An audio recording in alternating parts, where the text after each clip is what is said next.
Hello and welcome to this 360-degree virtual tour of the Ards Peninsula in County Down. We're going to be tracing the legacy of Ulster-Scots settlers who made this place their home 400 years ago. Now, the scene that you're standing in now has been filmed with a 360-degree camera, which means that you can look all around you using your mouse at home or perhaps using a VR headset. And today we are in Comber, a pretty plantation town. And if you look to my left, you'll see a map that shows you where Comber is located. So we are in this square, in the centre of the town. There are 4 roads radiating out from this central point, one to the north, one to the south, one to the east behind me, and one to the west, with this square or diamond in the centre. This was a very common form of town planning for the Scots settlers, and you'll find towns and villages with a square in the centre in Ballygowan and Hollywood and Newtownards and Portaferry, often with a market house in the centre. Common type of Scottish town planning.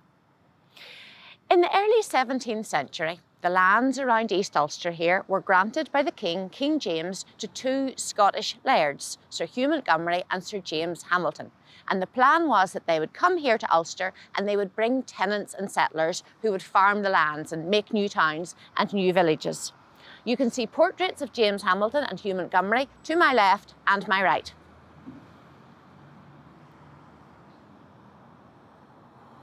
So Hamilton and Montgomery were keen to make some money from this new opportunity. They brought across their settlers and they began having trade and markets and churches and really forming a new settlement in the area. In the 1620s, Sir James Hamilton appointed a map maker, a man called Thomas Raven. And Thomas Raven's brief was to go out and map all of the lands of this new settlement to show the geographical features, the landscape, the town lands, the areas where people were living, and even the names of the settlers. This would allow James Hamilton to track the success, really, of his settlement. Those maps are absolutely fascinating. The Raven maps, they're called. They have been digitised. They're available for the public to view at a local museum in Bangor. And one of the interesting things about the map of Comber, which you can see if you look to my right, is that there's not 1, but 2 Combers. New Comber and Old Comber. Old is the Scottish word for old. New Comber is gone. It lay just a mile or so to the south of the town here on this side. It was Sir James Hamilton's village. And although we can see on the map that it had a recreation park and a market cross, no trace of that survives. However, Old Comber, where we are now, this was given to Sir Hugh Montgomery. And you can actually see the old church, probably where the parish church is now behind me. You can also see townland names like Cattogs, Ballynichol, Carnashure. Those are still here today. You can see the names of some of the early settlers like Hamilton and McKee and Brown, all marked in this map, and those are still there. Very interesting that we still have this tangible connection with the settlers of 400 years ago through names of townlands and people and families. So let's take a look at the square we're in now. The most obvious feature is this statue behind me. Standing 55 feet high, on the top of this column stands Major General Sir Robert Rollo Gillespie, a hero of the town. His family were originally of Scottish descent, and Gillespie is famous in this town. You can see a portrait of him if you look over here to my right-hand side.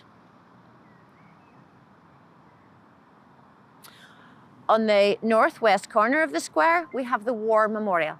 And again, the plinths on each side of this memorial record the names of those who served and fell in the First World War, and many of those surnames are Scottish. On the left-hand side of the square, you can see this large building. You can also see an old image of how it used to look. This was the grand home of the Andrews family. The Andrews family were the landlords, the businessmen, the big family of the area. And they had come over here, the Andrews family, again in the early 1600s, of Scottish origin.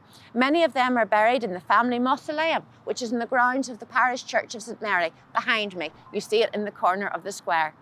But to hear a little bit more about the Andrews family and their work and industry and enterprise in Comber, we're going to journey in that direction, up the hill. So maybe after you've had a wee look round, you might come with me.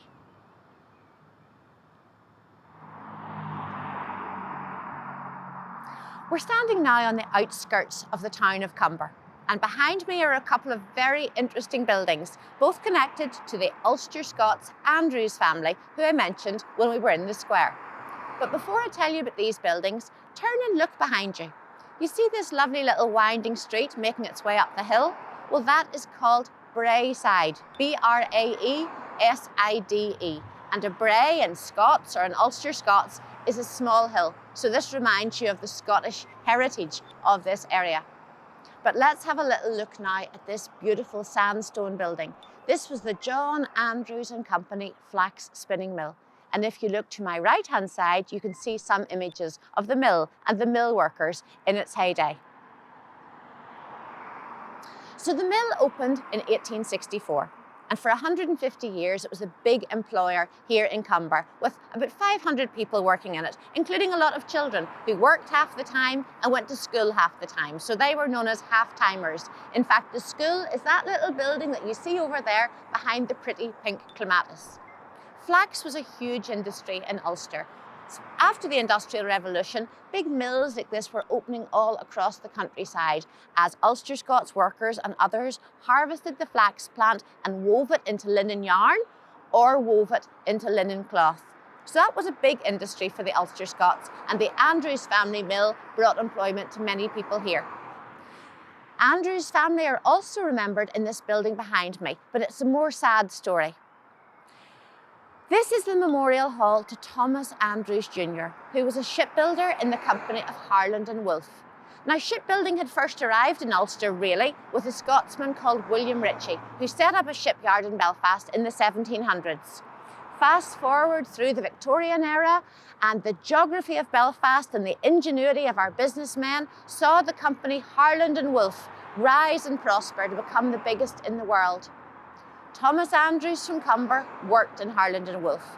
He made his way up through the ranks to become a managing director and one of the leaders of the design department, designing ships for the White Star Line, including Titanic, which memorably sank on her maiden voyage to New York in that freezing April night of 1912. When word reached Cumber that Titanic had sunk and that Thomas Andrews had drowned, there was an outpouring of grief. The people of Cumber came together to build this memorial hall in his memory. His wife cut the first sod and his infant daughter laid the first stone. And there are images of the memorial plaques to those events just to the left-hand side here.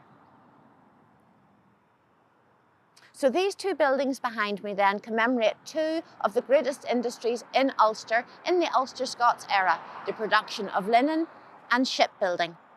I hope you've enjoyed this introduction to Cumber. Maybe you'll be inspired to come and visit here for yourself, or you might like to continue with us now on some more of our Ulster Scots virtual tours. Thank you.